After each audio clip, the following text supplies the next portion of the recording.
اللہ سے بہت نرم آواز میں دعا کی، اے میرے رب، مجھے اپنے پاس سے پاکیزہ اولاد عطا کر، بے شک تو دعا سننے والا ہے۔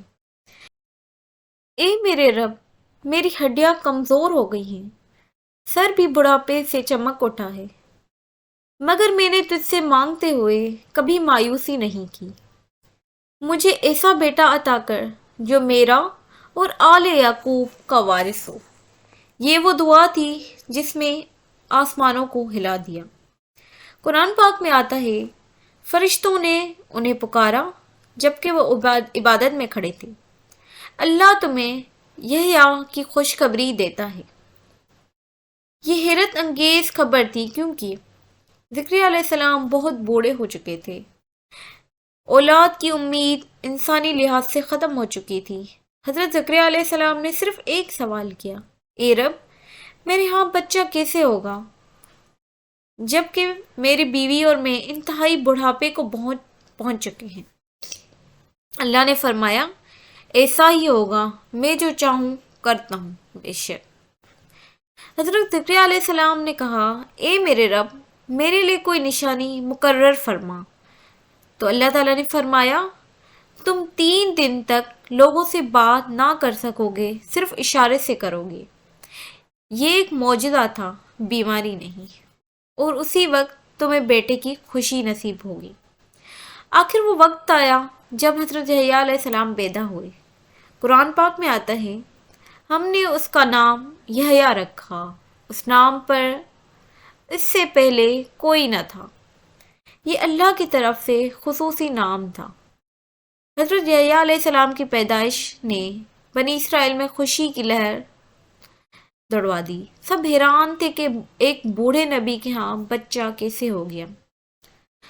حضرت زکریا علیہ السلام اپنے بیٹے یحییٰ علیہ السلام کو نہایت محبت اور حکمت سے پالتے، انہیں چھوٹی عمر سے تورات سکھاتے، عبادت کی عادت ڈالی، حلال و حرام کا علم دیا، پاکیزگی اور پرہیزگاری سکھائی، اللہ کا خوف دل میں بٹھایا۔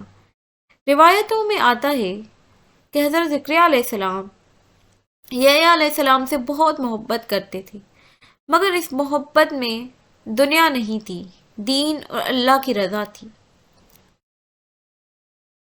اب قرآن پاک میں آتا ہے، اے یحییٰ، کتاب کو مضبوطی سے پکڑو، اور آگے فرمایا ہے، ہم نے اسے بچپن میں ہی حکمت عطا کی، یعنی کہ کم عمری میں بالغوں سے زیادہ سمجھ۔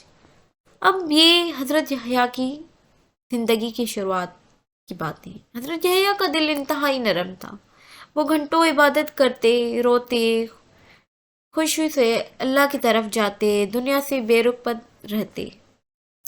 اللہ تعالیٰ نے فرمایا، ہم نے اسے پاکیزگی دی، پرہیزگار بنایا، والدین کا فرمان بردار بھی۔ حضرت یحییٰ بہت کم کھاتے، بہت کم سوتے، بہت زیادہ عبادت کرتے، وہ بنی اسرائیل میں پاکیزگی کا نمونہ تھے۔ حضرت یحییٰ علیہ السلام نے جب دعوت دینا شروع کی تو وہ حاکموں کے ظلم کے خلاف بولتے، لوگوں کو گمراہی کی طرف سے روکتے، فاسق علماء کی باتوں کو چیلنج کرتے، شریعت موسیٰ کے اصل روح بیان کرتے۔ اس وجہ سے لوگ ان سے بہت محبت کرتے تھے، مگر کچھ طاقتور لوگ ان سے شدید نفرت بھی کرنے لگے تھے۔ بنی اسرائیل کا ایک بادشاہ ایک غلط اور ناجائز رشتہ میں مبتلا تھا۔ روایات کے مطابق وہ اپنی بھتیجی یا بھابھی کے ساتھ نکاح کرنا چاہتا تھا، یا پھر نکاح نہیں، الیگل رشتے میں تھا۔ حضرت یحییٰ نے سختی سے منع کیا، یہ نکاح یا یہ کام حرام ہے۔ اس عورت نے بادشاہ کو یحییٰ علیہ السلام کے خلاف بھڑکا دیا، یہاں سے ان کی شہادت کی بنیادیں پڑ گئیں۔ اب اس حصے کی طرف چلتے ہیں جہاں پہ بہت سارے مورخین 2 چیزیں بتاتے ہیں۔ پہلے ہم پہلی روایت سے شروع کرتے ہیں جس میں ہے کہ جو بتاتی ہے کہ حضرت زکریا علیہ السلام کی شہادت حضرت یحییٰ علیہ السلام ان کے بیٹے سے پہلے ہوئی۔ وقت گزرنے کے ساتھ بنی اسرائیل کے حکمرانوں کے بگاڑ اتنے بڑھ گئے کہ اس دور کا بادشاہ ایک انتہائی حرام ارادہ کر بیٹھا تھا۔ اب روایات میں آتا ہے کہ وہ اپنے ہی سوتیلی بیٹی یا پھر اپنی بھابھی سے لیگل ریلیشن قائم کرنا چاہتا تھا یا کر رہا تھا، یا پھر اس سے نکاح کرنا چاہتا تھا۔ یہ ڈفرینٹ جگہوں پہ ڈفرینٹ چیزیں آ رہی ہیں، کہیں پہ یہ ہے کہ وہ سوتیلی بیٹی تھی، کہیں پہ یہ تھا کہ وہ بھابھی تھی جن سے وہ نکاح کرنا چاہتا تھا، یا پھر الیگل ریلیشن شپ میں تھا۔ اب یہ شریعت میں جیسے کہ یہ سخت حرام تھا۔ جب یہ حضرت یحییٰ علیہ السلام کو یہ بات پتہ چلی تو انہوں نے اس کو حرام قرار دے دیا۔ اس کے بعد بادشاہ اور وہ بدکار عورت دونوں حضرت یحییٰ علیہ السلام کے دشمن ہو گئے اور ان کے خلاف سازشیں تیار ہونے لگیں۔ یہی وہ مقام ہے جہاں ہر بڑے مفسر نے لکھا ہے کہ یحییٰ کی بے باک سچائی نے بادشاہ کو براہ راست چیلنج کر دیا تھا، اور قوم کی دشمنی پہلے یحییٰ کے خلاف بڑھی، پھر فوراً حضرت زکریا علیہ السلام کی طرف بھی منتقل ہو گئی، کیونکہ وہ اپنے بیٹے کی حمایت کرنے والے اور شریعت کے سب سے بڑے داعی تھے۔ اب جب بادشاہ نے دیکھا کہ یحییٰ علیہ السلام تو اس کام کو حرام کہہ رہے ہیں، اب اگر زکریا علیہ السلام زندہ رہے تو وہ بھی یحییٰ علیہ السلام کا ساتھ دیں گے، تو پھر قوم کو اکٹھا کریں گے اور ظلم کو بے نقاب کر دیں گے۔ وہ دونوں باپ بیٹا شریعت کے جیسے کہ محافظ تھے تو وہ یہ ضرور کریں گے۔ پھر بادشاہ نے ایک ساتھ دونوں کو ختم کرنے کا منصوبہ بنایا۔ سب سے پہلے وہ زکریا علیہ السلام کے پیچھے پڑے۔